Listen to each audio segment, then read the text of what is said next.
Taigi, trumpa apžvalga, kaip aš gyvenu ir kur aš praleisiu sekančius 4 mėnesius.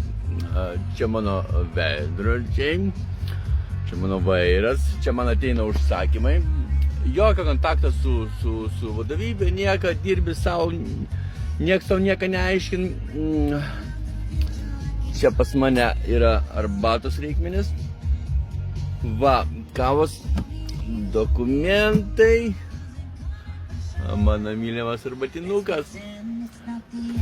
Laikau diržus čia, kadangi nėra priekabai vietos. Čia pas mane. O, mano maisto sandėlis. Visokie konservai, sriubas, saldumynai. Nu, va taip va.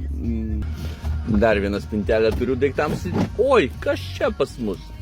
Ruski standart. Vajei.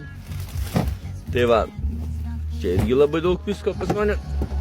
Ir šaldytuvas. Nugi, pažiūrėkime. Šaldytuvė pas mane nieko daug nėra, daug grietinės, donytė ir dešrelės. Kadangi šiandieną skalbiuosi skalbinius, tai patalę nusiėmęs, džiavinu dabar džiavyklą, tai va, taip atrodo mano mėgamasis, turiu lempą, valdymas, antram aukščio lovą, bet čia daiktų prikrauta.